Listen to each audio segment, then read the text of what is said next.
Okay, let's prove the following lemma. We're going to assume that f and g are functions. They could be functions from the complex numbers to the complex numbers, or from the real numbers to the real numbers.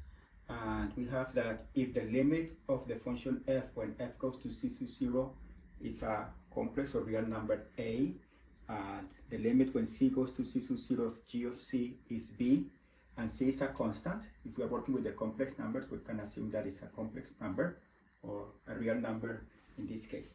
Then if this happens, then we have that the limit when c goes to c to 0 of that constant times f of c is just c times a, and the limit of the sum is the sum of the limits, the limit of the product is the product of the limits, and if b is different from 0, then the limit of the quotient is a over b. Okay, let's do the proof. Let's start with a proof of 1. As always, we start giving ourselves an epsilon.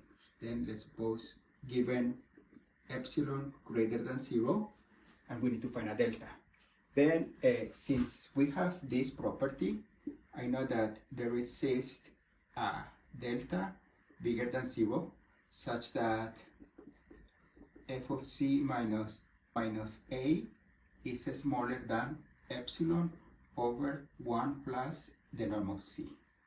For all 0 is smaller than c minus c sub 0 is smaller than delta.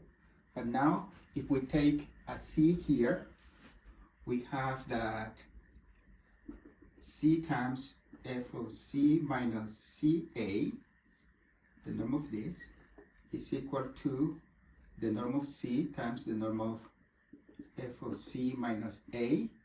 And if we assume that our c satisfies this condition, then this is smaller than norm of c times epsilon over 1 plus norm of c, and this is definitely smaller or equal than epsilon. Then that shows that if this limit is this, then this limit is that. Let's prove number 2. As always, we need to start giving ourselves an epsilon greater than 0. We say given epsilon greater than 0, since we have this property, since this limit is a, we know that there exists delta 1 such that the norm of f of c minus a is smaller than epsilon over 2 for all c that satisfies this condition. And since this limit is b, we know that there exists a delta 2 such that g of c minus b is smaller than epsilon over 2 for all c that satisfies this condition.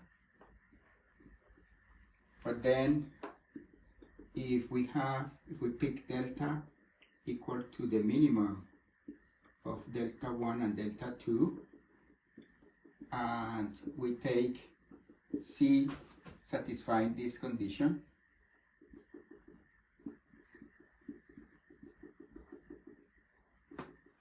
then we have that since delta is the minimum, then if c satisfies this condition, then it satisfies this condition as well. Then I can use this, and likewise I can use this as well.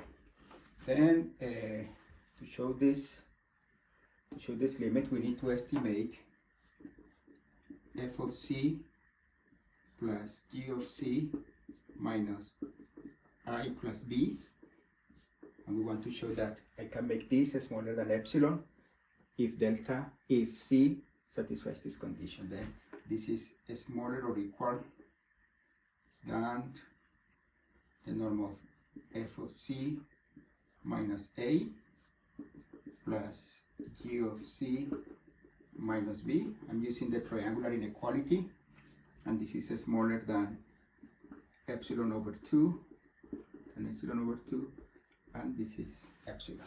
Then we have shown that this limit is equal to that. Let's prove number 3.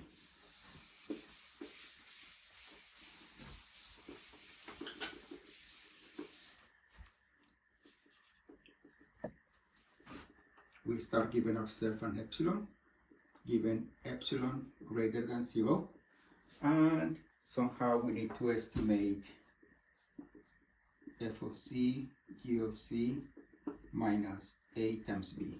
And we're going to use that this can be written as f of c, g of c minus a times g of c plus a times g of c minus a times b. This is like the trick behind the proof. But then when you work out this, you see that you need to pick your delta in this way. First of all, for this epsilon, let's pick delta 1 such that norm of g of c minus b is smaller than 1 for all c that satisfies this condition.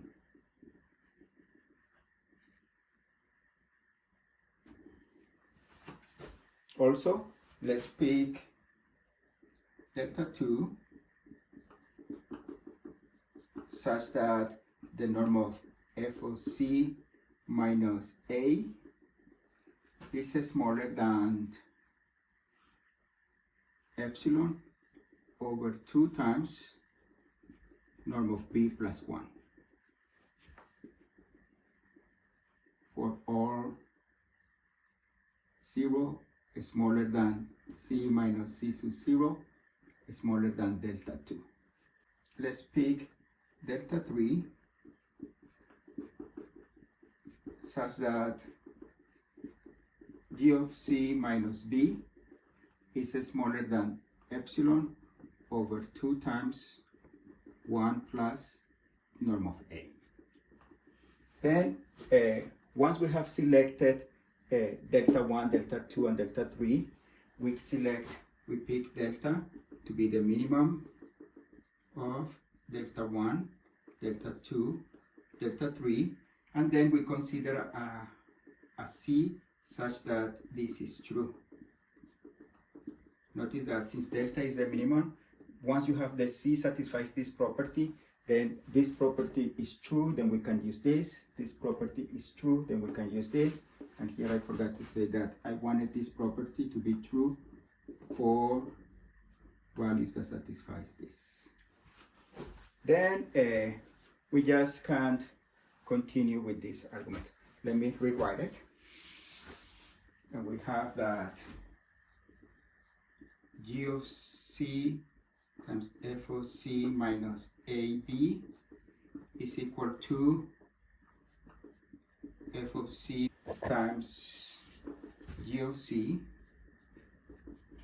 minus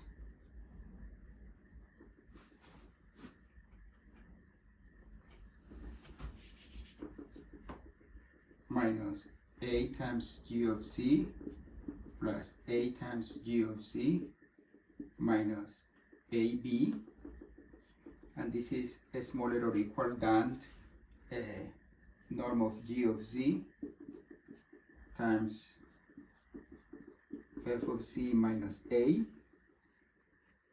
plus a, the norm of a, times g of c minus b. We have used the triangular inequality. We factor the g of c here, we factor the a, and we get this. Something that I think it will be good to do before I continue is to point out that anytime this happens, then this happens, and then I have that g of c, which is equal to g of c minus b plus b. This is smaller or equal than g of c minus b plus the norm of b, and this is smaller or equal than 1 plus norm of b. Okay? Anytime this condition is true, this is true, and I can say that g of c is smaller than 1 plus the norm of b. Then I can continue, and I know that this is smaller or equal. Because of that, I know that this is smaller or equal than 1 plus norm of b and this part here is smaller than 2 epsilon over 2 times 1 plus the norm of b, and then plus the norm of a times, and this difference is smaller than epsilon over 2 times 1 plus the norm of a, and finally this is clearly smaller or equal than this part cancel out, epsilon over 2, and this part is smaller than epsilon over 2, then this is smaller or equal than epsilon. Therefore, we have shown property number 3. Finally, in order to prove property number 4, it is enough to show the following property. Okay? Let's see, we're going to prove property number 4, and the claim is that it is enough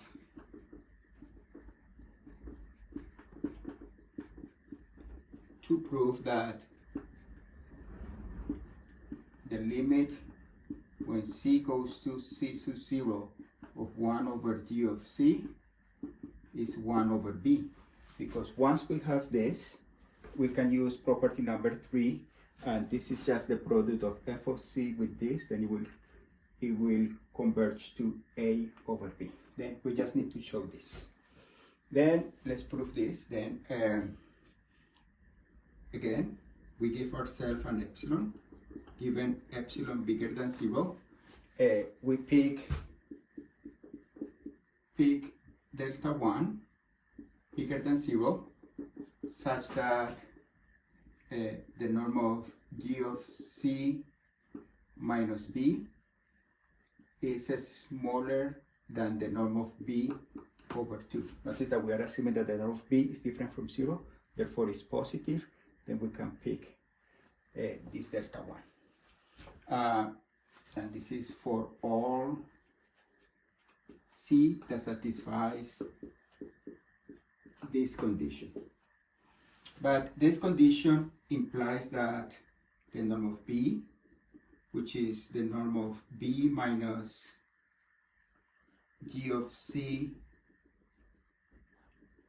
plus g of c, and this is smaller or equal than the norm of b minus g of c plus the norm of g of c, and therefore, and this is smaller than the norm of b over 2 plus the norm of g of c. Therefore, we have that from here, if we move this to the left, we have that the norm of g of c should be bigger or equal than the norm of b over 2. Anytime this is true, this is true. Now, we can also pick, using that this limit goes to this value. Now, remember that we can select any epsilon. Here, if we selected this epsilon, it gives us a delta 1, but I'm going to pick another epsilon. Then, let's say, pick delta 2, such that the norm of g of c minus b is smaller than the norm of b squared over 2 times epsilon for all 0 smaller than c minus c sub 0 smaller than delta 2. And finally, let me just erase this part. We know what we are showing. This is the last part. Finally, we just say, if we select as expected, if we pick delta to be the minimum of delta 1 and delta 2, and we pick a c such that c minus c sub 0 is smaller than delta, and since delta is the minimum of delta 1, delta 2, selecting a c here, it means that this property is true. Then I can use this, and I know that this property is true, then I can use this. Then we do 1 over g of c minus 1 over b. I want to bound this. If c satisfies this condition, I know that this is equal to b minus g of c over g of c times b, and this is equal to the norm of b minus g of c over the norm of g of c times the norm of b. Notice that I know that the norm of g of c is never 0, and actually this condition here says that this is smaller than 2 over the norm of b times g of c minus b over the norm of b. But since we selected the delta 2 such that this is true, I can say that this is smaller or equal than 2, let me just write the whole thing, 2 over the norm of b squared times the norm of b squared over 2 times epsilon, and this is what I wanted to show. Then for every c that satisfies this property, I know that this difference, I can make it as small as the given epsilon that I started with. Then that finishes the proof of the limits.